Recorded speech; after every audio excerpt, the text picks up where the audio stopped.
안녕하세요. 건강한 목사입니다.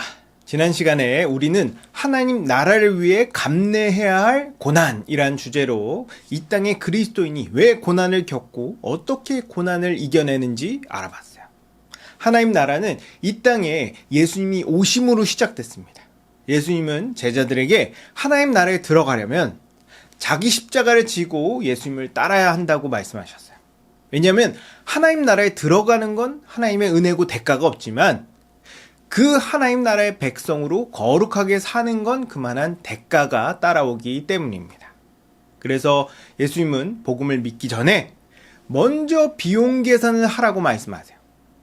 복음을 믿어 하나님 나라에 들어가 영생과 복을 누리는 게 유익할지, 아님 그냥 이대로 마귀의 종으로 살다가 영원한 지옥에 들어가는 게 유익할지, 이렇게 계산을 하고 결정을 해야 중간에 번복하지 않을 수 있습니다.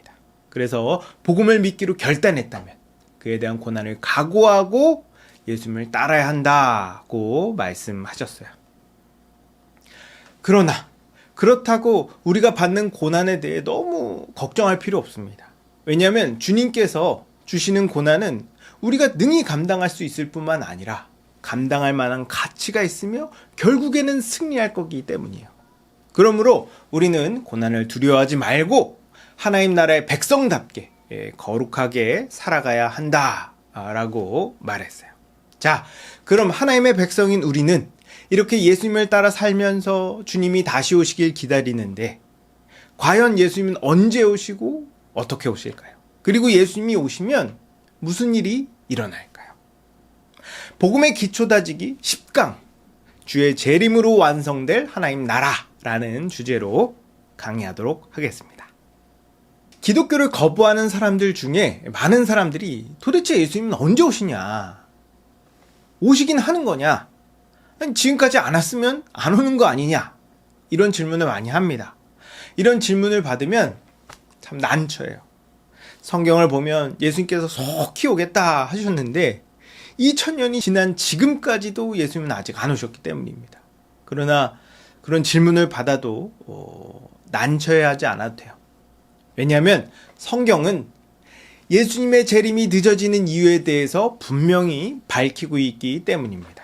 그 이유는 크게 두 가지예요. 하나는 하나님의 때와 사람의 때가 다르기 때문입니다.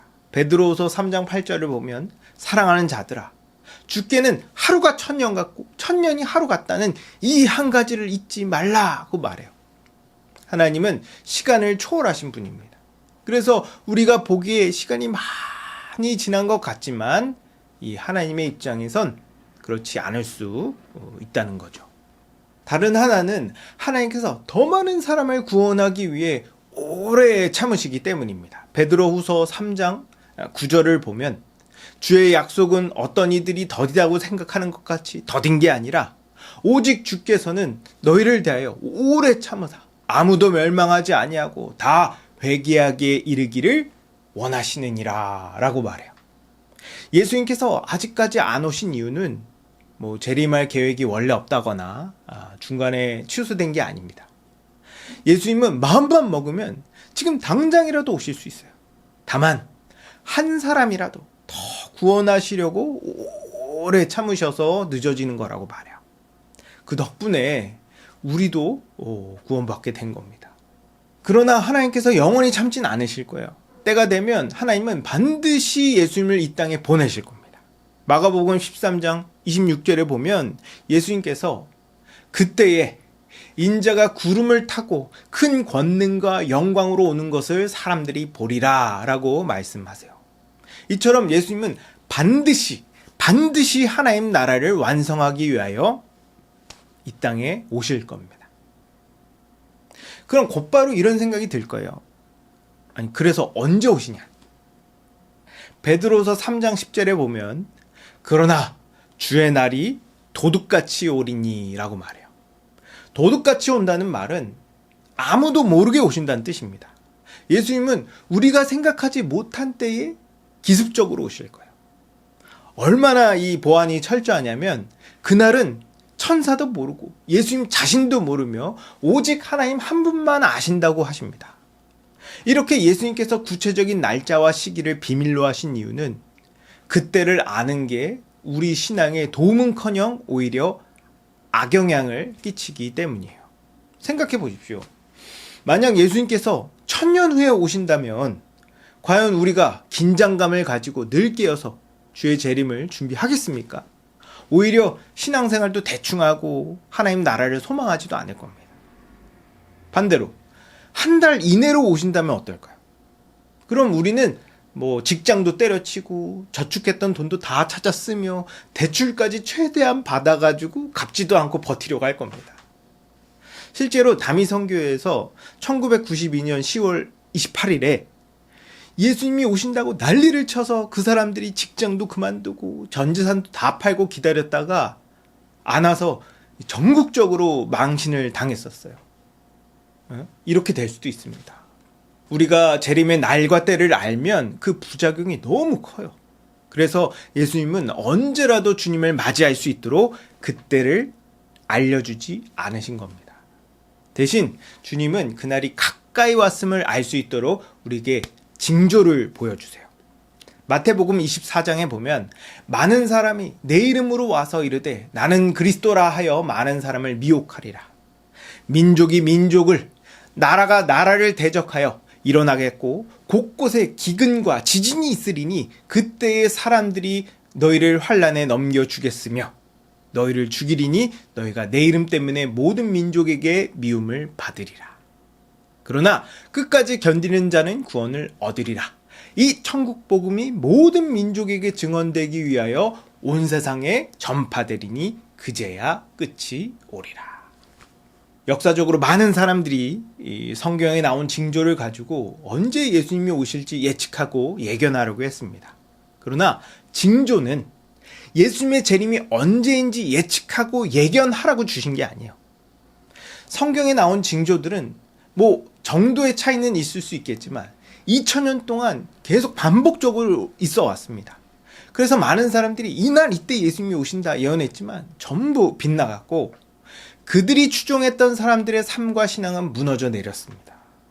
주님께서 징조를 주신 이유는 주님이 언제 오시는지 맞추라고 주신 게 아니에요. 징조는 예수님께서 오신 날이 한층 더 가까웠음을 알고 언제라도 주님을 맞이할 수 있도록 준비하라는 사인으로 주신 겁니다. 또 어떤 사람은 징조에 과도한 의미를 부여한 나머지 이러이러한 사건이 일어나기 전까지 주님은 오시지 않을 거다 라고 이야기합니다. 예를 들면 땅끝까지 복음이 전파돼야 예수님이 오신다. 제3성전이 세워져야 예수님이 오신다. 적그리스도가 나타나야 예수님이 오신다. 등등 나름 성경 말씀을 근거로 이야기는 하긴 합니다. 근데 이런 사람들의 주장과 근거는 이 해석의 여지가 너무 많고 모호하기 때문에 훨씬 더 중요한 원리 원칙을 놓치게 만들어요. 제자들은 예수님께서 승천하시기 전에 예수님께 이렇게 질문합니다. 주께서 이스라엘 나라를 회복하심이 이때입니까? 그러자 예수님은 이렇게 말씀하세요. 때와 시기는 아버지께서 자기 권한에 두셨으니 너희가 알 바 아니다. 예수님은 때와 시기에 대해서 알 바 아니라고 말씀하셨습니다. 우리는 그때가 언젠지 알 수도 없고 알려 해서도 안 돼요. 근데 예수님이 오시기 전에 반드시 어떤 사건이 일어나야 하고 그 일이 일어나기 전까지 예수님이 오실 수 없는 것처럼 말하는 건 늘 깨어 있어야 할 우리의 마음을 나태하게 만들 수 있습니다. 예수님이 오시기 전에 반드시 일어나야 하는 사건 같은 건 없어요. 예수님은 언제라도 오실 수 있습니다. 우리 믿음의 선배들은 2000년 내내 늘 항상 깨어서 예수님의 재림을 꿈꾸고 그날을 준비했어요. 마찬가지로 우리도 언제라도 지금 당장이라도 주님이 오실 수 있도록 깨어 있어야 됩니다. 그럼 어떻게 깨어 있어야 될까? 3가지만 이야기하도록 할게요. 첫째로 예수님이 언제 오실지 모르기 때문에 일상을 잘 살아야 됩니다. 예수님은 속히 오시겠다고 하셨지만 예수님께서 언제 오실지 우린 모릅니다. 빠르면 오늘 오시겠지만 10년, 100년이 걸릴 수도 있어요. 그렇기 때문에 우리는 이 세상 속에서 이 일상적인 삶을 살아야 됩니다. 뭐 수도원처럼 세상과 분리되거나 고립시키지 않고 돈도 벌고 결혼도 하고 저축도 하고 아이도 키워야 돼요. 또 하나님의 백성답게 세상의 질서를 존중하고 모범적인 1등 시민으로 살아가야 됩니다. 둘째로 예수님께서 곧 오실 것이라고 믿고 거룩하게 살아야 돼요. 우리는 세상 사람들과 동일하게 돈도 벌고 결혼도 하고 아이도 낳고 이 여가도 즐기고 해야 됩니다.